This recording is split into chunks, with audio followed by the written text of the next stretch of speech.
आइए हम लोग एक बहुत महत्वपूर्ण प्रश्न पर चर्चा करते हैं। अक्सर डॉक्टर भीमराव अंबेडकर के निर्वाचन संविधान सभा में निर्वाचन क्षेत्र को लेकर अक्सर अभ्यर्थियों में एक डिलेमा होती है। तो आइए हम लोग यहाँ पर चर्चा करते हैं और जर्नी देखते हैं पूरी। तो डॉक्टर भीमराव अंबेडकर संविधान सभा में कहाँ से निर्वाचन हुआ था? तो बंगाल से या फिर बंबई से। दो जगहों से निर्वाचित हुए थे।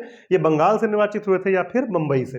तो जब 1946 में पहली बार चुनाव होता है संविधान सभा के लिए, तो मुंबई से शेड्यूल कास्ट फेडरेशन के उम्मीदवार के रूप में चुनाव लड़ते हैं। शेड्यूल कास्ट फेडरेशन ये पार्टी थी और इसी ने अपना उम्मीदवार बनाया डॉक्टर भीमराव अंबेडकर को, और ये चुनाव लड़ते हैं और ये चुनाव हार जाते हैं। जब चुनाव हार जाते हैं तो उस समय बात भी कही जाती है कि डॉक्टर भीमराव अंबेडकर को संविधान सभा में पहुंचने से रोकने के लिए ये किया गया है कि वो संविधान सभा में किसी तरह से पहुंच न पाए।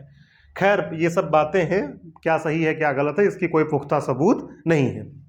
फिर उसके बाद में क्या होता है कि मुस्लिम लीग जो है, जो पार्टी थी मुस्लिम लीग, ये डॉक्टर भीमराव अंबेडकर का सहयोग करने के लिए, उनको संविधान सभा में पहुंचाने के लिए उनको बुलाते हैं बंगाल।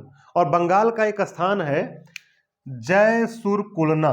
क्या नाम है? जयसुरकुलना। जयसुरकुलना क्षेत्र से ये मुस्लिम लीग के सहयोग से निर्वाचित होते हैं और संविधान सभा पहुंच जाते हैं। ठीक है।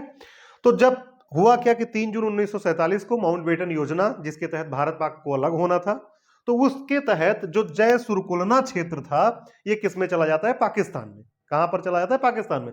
आप देखें जैसे, तो आपको पता है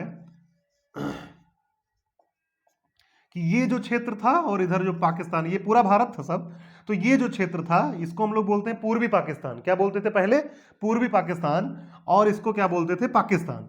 तो जो पूर्वी पाकिस्तान था यहीं से चुने गए थे। आप चाहे बंगाल कहें और चाहे क्या कहें, पूर्वी पाकिस्तान या पूर्वी बंगाल, पूर्वी बंगाल भी कह सकते हैं। पूर्वी बंगाल से निर्वाचित हुए थे। पहली बार कहां से निर्वाचित हुए थे? पूर्वी बंगाल से। इस तरह का प्रश्न आता है कि प्रथमतः कहां से निर्वाचित हुए थे, तो आप कहेंगे पूर्वी बंगाल से या बंगाल से, जो भी विकल्प में हो। तो होता क्या है कि जब ये पाकिस्तान में चला जाता है, जो पूर्वी बंगाल है ये पाकिस्तान में चला जाता है बंगाल, तो होता क्या है, ये जयसुरकुलना क्षेत्र, तो होता क्या है, फिर इनकी सदस्यता समाप्त हो जाती है इनके क्षेत्र जाने के बाद। और डॉक्टर भीमराव अंबेडकर इस पर नाराज भी बहुत होते हैं।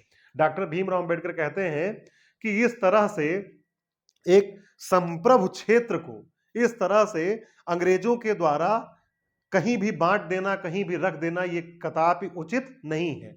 और ना ही कोई ऐसा अंतरराष्ट्रीय कानून है कि आप जिन क्षेत्रों को चाहें उन क्षेत्रों को अलग करके एक अलग देश बना दें। ये अंग्रेजों को अधिकार किसने दिया? इसकी आलोचना भी करते हैं कौन? डॉक्टर भीमराव अंबेडकर।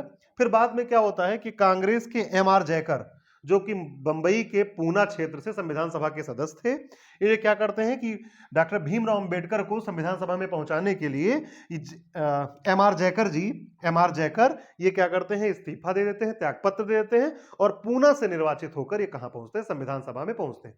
तो आपको यहां पर याद क्या रखना है, जैसे पूछा जाएगा कि डॉक्टर भीमराव अंबेडकर संविधान सभा के कहां से सदस्य, प्रथमतः कहां से निर्वाचित हुए थे? तो बंगाल से या फिर पूर्वी बंगाल से। बंगाल से या फिर पूर्वी बंगाल से।